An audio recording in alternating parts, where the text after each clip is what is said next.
Hi, Dr. Alex here, and welcome to a new video entitled When the BBC Became Worthless. Hint, it's earlier than you think. Now, I was not expecting to make this video until some unspecified point in the dim and distant future.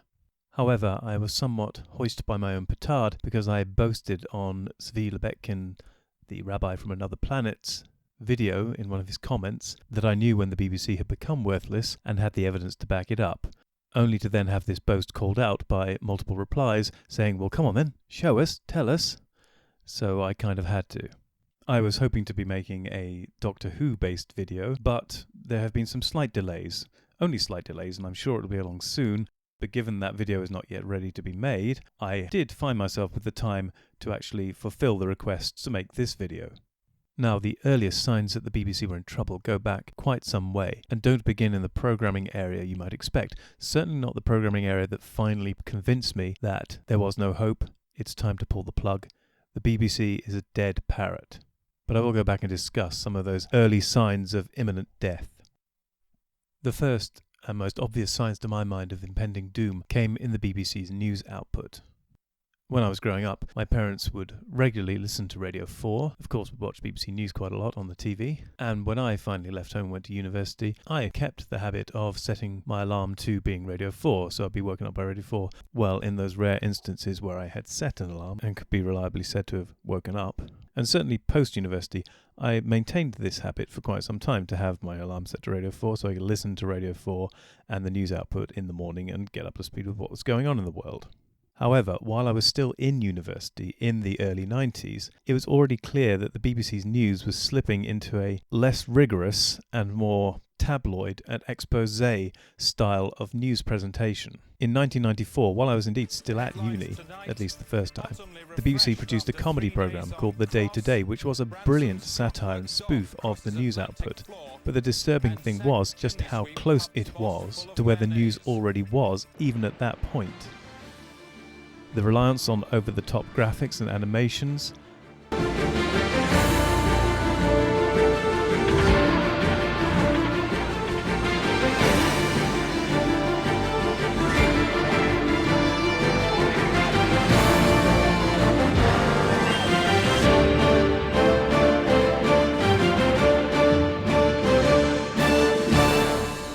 Welcome.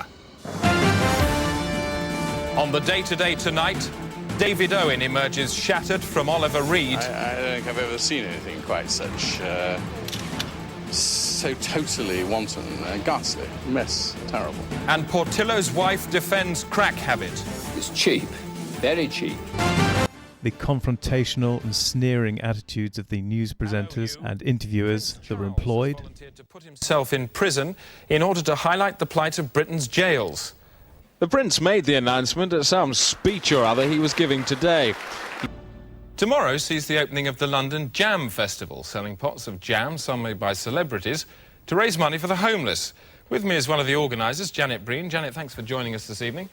This must have taken a heck of a lot of organising. Yes, well, it has, actually. To get all the celebrities to contribute their jam has really been quite an operation. How much of your time did you put into it? Oh, I would say at least 6 months. 6 months? To raise money for a jam festival? Isn't that rather stupid?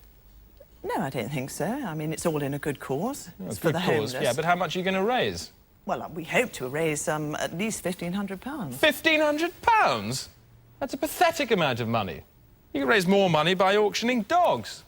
Well, I don't think so. I think it's all in a good cause and very worthwhile and worth You've doing. persuaded these celebrities to waste their time donating to it? Yes. Well, who? Glenys Kinnock we've got, and Sebastian Coe. I hate Sebastian Coe. Well, I feel he's made a very worthwhile contribution, What, actually. to the paltry sum of £1,500? Yes. Is that worth 6 months of your time? Well, I think it is worth... I don't think it is at all. I think the only reason you've done it is to make yourself look important. How dare you come on this programme and say, hey, look at me, I'm raising £1,500 for the homeless.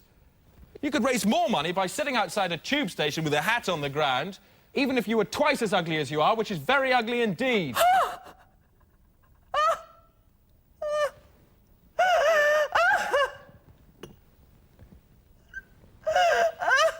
Has this been very upsetting for you?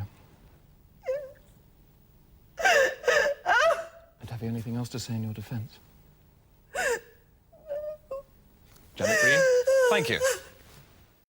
Were unsettlingly and disturbingly close to the actual news presentation going on at that point, and certainly soon after.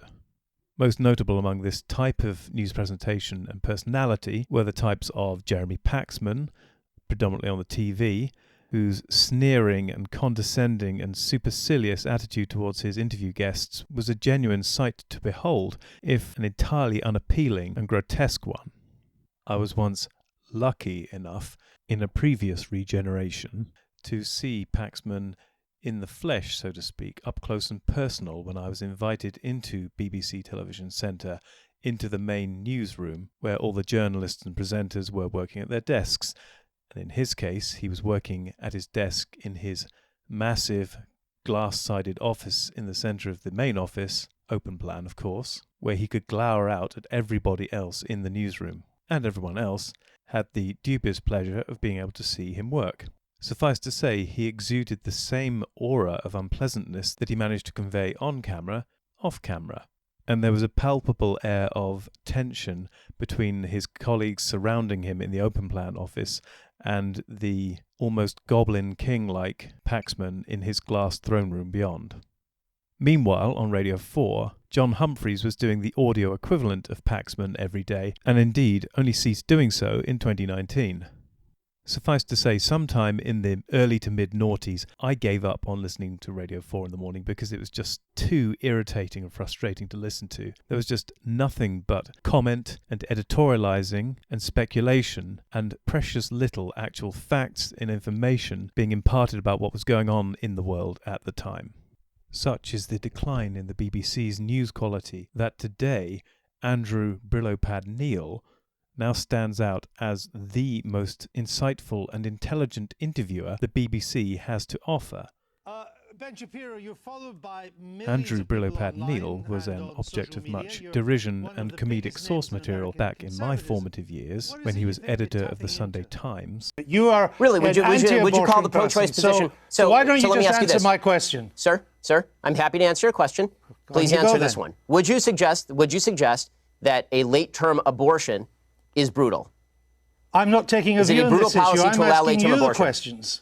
Sir, you just suggested that the pro-life position is inherently brutal and terrible, so I'm asking you, as an objective journalist, would you ask the same question to a pro-choice advocate by calling their position brutal and horrible? What I'm asking you is that why is it that a bill banning abortions after a woman has been pregnant for 6 weeks is not a return to the Dark Ages?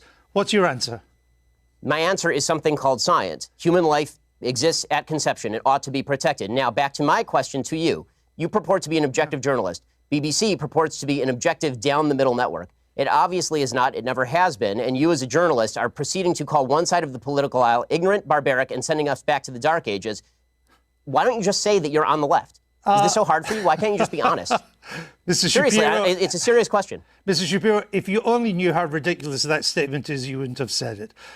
And it's not to say that Andrew Neal is not a competent interviewer.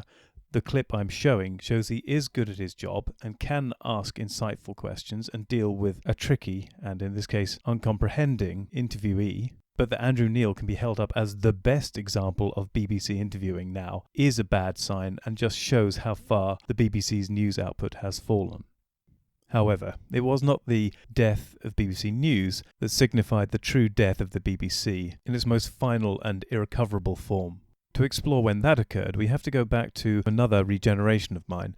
We've already touched on previous regenerations when I was in school, and then another regeneration when I was in uni for the first time, while in a subsequent regeneration I was in the education business, specifically in the 11 to 19 education provision. And at that time, it was imparting knowledge of science, predominantly, although also some critical thinking, i.e. philosophy light teaching along with it.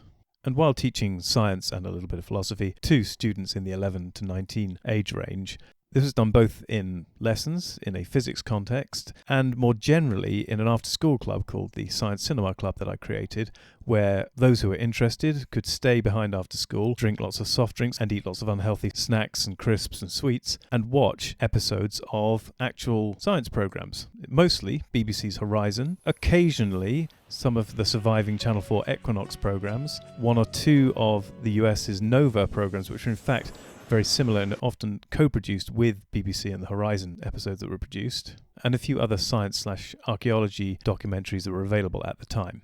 One of the first things that gave me real concern about the direction the BBC was heading, i.e. towards death, was the quality of the adult science documentaries that they were producing. The first one that gave me cause for concern was Brian Cox and Wonders of the Solar System.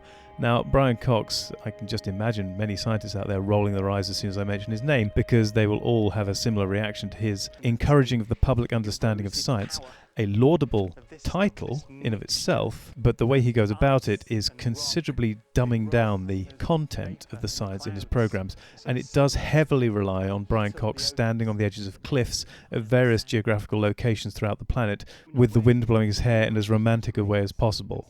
Indeed, I well remember attempting to use an episode of Wonders of the Solar System to teach a planet's aspect of physics to a class of 13 to 14-year-old kids, and at the end of suffering through it, one of them actually said, "Well, it was very pretty, but it didn't really say very much, did it?" Now, I will grant you, they were very bright kids, and they were used to me showing them pretty in-depth and challenging material. But yeah, I had to say at the end of it, I agree. Yep, basically there was a lot of program and very little actually said. And it is a poor state of affairs when you've got an adult science program that is not challenging or engaging enough to keep children engaged. And just in case you think children can't be engaged by adult science programs of this nature, I regularly used the older BBC series, The Planets, to illustrate what we knew at the time about planet formation, the properties of other planets, and the physics and conditions on other planets. But the complex details of their theory lay centuries in the future, and its proof had to wait for the arrival of the space age. Viktor Safronov revisited the 200-year-old idea that the planets formed from a disk of gas and dust. He set about structuring this complex process into comparatively simple stages. Party line of the, what most people think actually happened was that you had this disk of dust, and the dust sort of settled into the midplane of the protoplanetary nebula, this disk. And you got what's called a gravitational instability that formed big clumps, things the size of maybe 100 meters in diameter. Safronov's second stage was less complex. It was called accretion. He calculated that in a remarkably quick time, the clumps would gather together, building the embryos of planets. As they grew, a new force became significant: gravity. A really amazing thing happens, though, that Viktor Safronov discovered, and that is, as these things start to grow, the bigger something gets, the more it can eat. So you end up with this runaway situation where the bigger guys are getting bigger still faster than the little guys are, and it's sort of a race to eat up all the little guys. And so you start off with an uncountable number of objects that are the size of mountains, and you end up with maybe 100 in the inner part of the solar system. Objects about the size of the moon, or maybe going up to the size of Mars.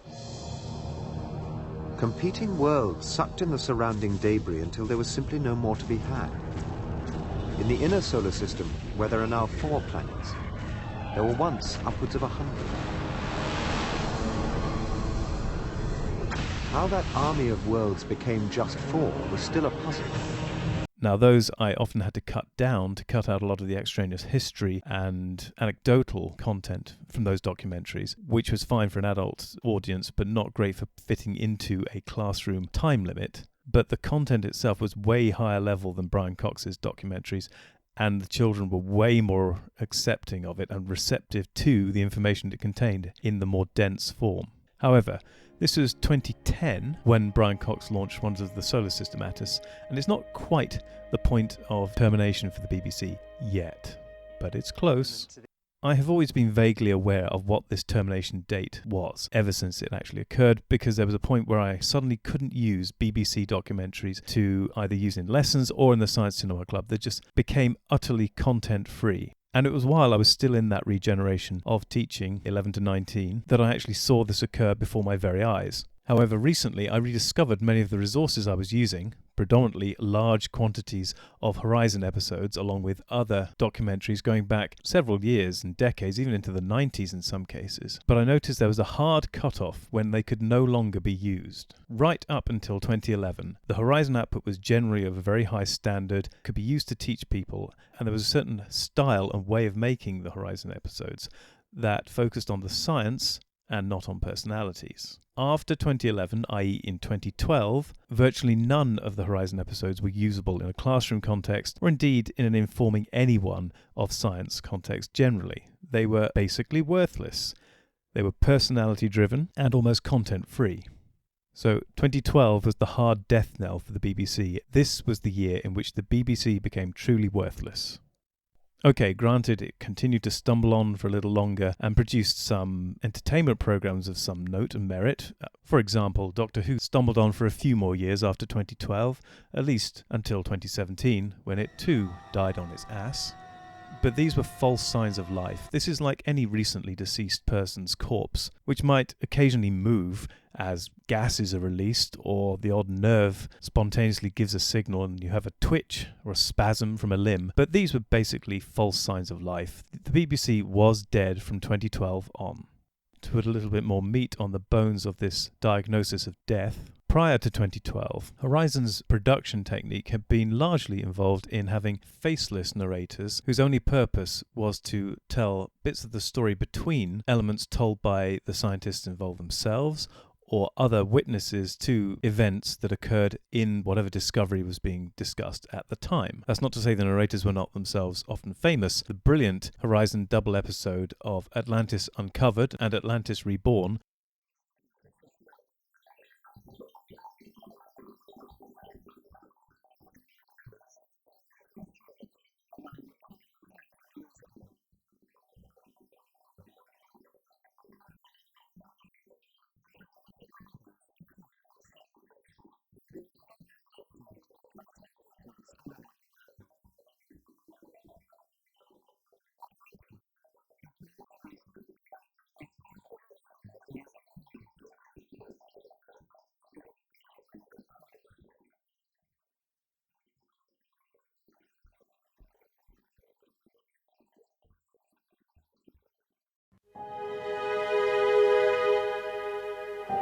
There are many mysteries about the past and how we journeyed from the Stone Age to civilization.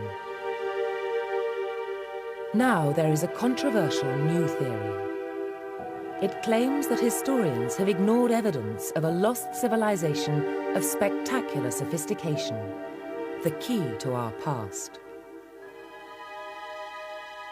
If true, this forgotten episode would overturn all our ideas about the origins of civilization. If I'm right, and our whole conception of prehistory is wrong, then the foundations upon which we have built our idea of what our society is are crumbling.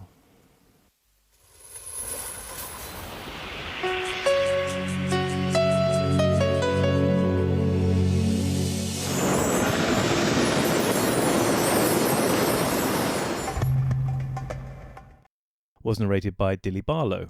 Now, you may, of course, at this point say, who's she? That is kind of the point, that it didn't matter who was doing the narration. It was the content that was important and the description of the scientific processes involved. Other narrators included slightly more famous names, such as Bill Patterson, Robert Powell, and even Peter Capaldi on occasion. But none of these were ever seen. So unless you're good at recognizing voices, you won't necessarily twig that they were even there while you're watching the documentaries. As I already mentioned, the quality of the scientific inquiry and discussion in these documentaries were unparalleled. The Atlantis double bill was fantastic. The homeopathy debunk, Memory of Water Horizon, was absolutely brilliant, particularly when they paid to have an investigation continued and concluded so they could do a full scientific inquiry of the validity of evidence for the memory of water. University College London, where Professor Peter Mobbs agreed to produce them for us. He's going to make a homeopathic solution of histamine by repeatedly diluting 1 drop of solution into 99 drops of water. Okay, now I'm transferring the histamine into 9.9 mils of distilled water. And then we'll discard the tip. For comparison, we also need control tubes, tubes that have never had histamine in them. For these, Peter starts with plain water. In it goes. This stage dilutes the solutions down to 1 in 100. That's 1C.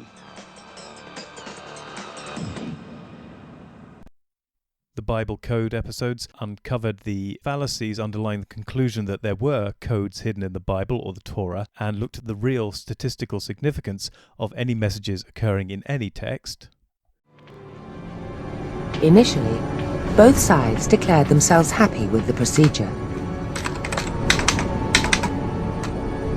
It was meant to be the definitive Bible Codes experiment.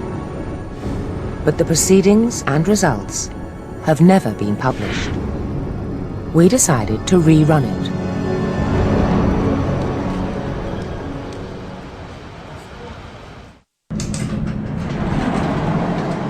Horizon asked two senior academics at London's Imperial College, one of the world's top science universities, to rerun the analysis. Dr. Linda White is a statistician specializing in the design of experiments. Dr. Dan Moore is a mathematician and computer expert. We obtained a copy of the two lists used by the committee and asked Professor Barnatan to confirm that they were the ones used.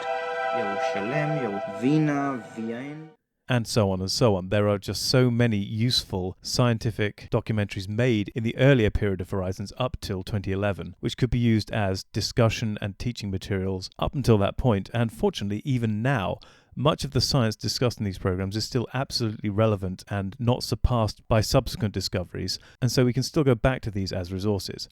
The sad thing is that from 2012 onwards, I couldn't use them to teach. Suddenly, all the Horizons were presenter-led. There was somebody talking to camera, a talking head. Sometimes they were a scientist, at least in the loosest sense. Quite often these scientists were academics predominantly involved in the public understanding of science. So their main shtick was not doing the science, but was making sure that people in general understood some aspects of the science. A laudable goal, but it immediately meant that it had drawn away from some of the scientific rigor of the program and put things into a far more softball approach to the delivery of science. As I've already hinted, these Horizons were so light on content, they were unusable in terms of imparting important or interesting information to anybody. Virtually every episode had descended into Brian Cox-esque standing on cliffs with the wind blowing, rather than actually discussing any sort of scientific concepts or philosophical concepts in any depth. Now, I had recognized this at the time in 2012, which coincidentally was a time when I underwent another regeneration and left the role of imparting science and philosophy to 11 to 19-year-olds and underwent the regeneration that started me on the path to becoming the Doctor. I mean, a doctor, of course, not the Doctor. There's no way I could be the Doctor.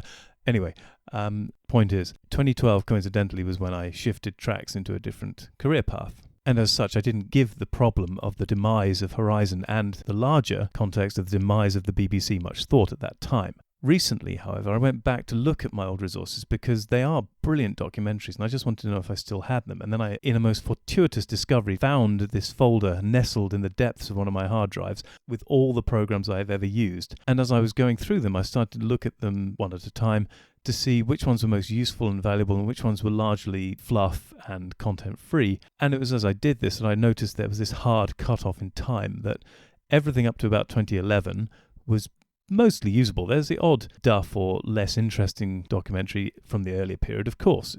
But from 2012, it was very obvious that as soon as we hit 2012, any documentary, mostly Horizon, produced at that point was utterly unusable and interest-free and content-free. And so that is why I pronounced the BBC dead as of 2012. So yes, when did the BBC become worthless? It might be earlier than you think, because it's 2012. But I do wonder how many people really would be surprised at that date. You might think I'm being unfair because I've already said that there's some good entertainment programs still being made at least after 2012. But having shown the death of the news output much earlier and the subsequent death of their science output in 2012, I will stand by my earlier statement that any twitching signs of life in the entertainment branches of their output were simply the spasms of a recent corpse, and not enough of a semblance of life to denote the actual continuance of life in the body of the BBC. So, I hope I provided sufficient evidence to justify my claim that the BBC died in 2012.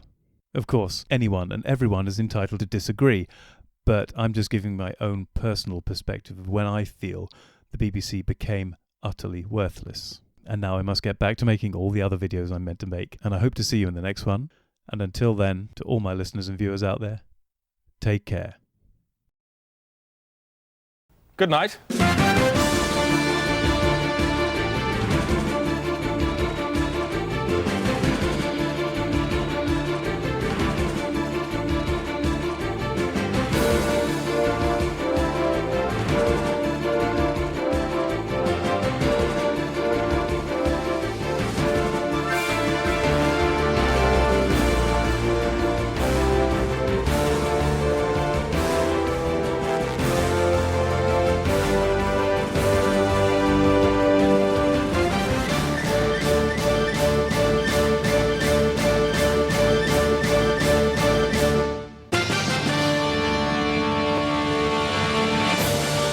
Available from now on commercial video.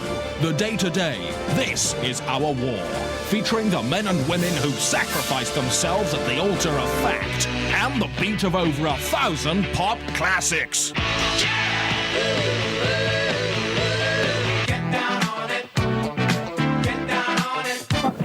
Dreadlock holiday, dreadlock holiday. Clap, clap, clap, clap, clap, clap, clap. Don't be on a lady. You really got me, you really got me. Gotta stop sucking up, gotta stop sucking up. Yeah, yeah, stop, stop, stop, stop. I'm wishing on a star.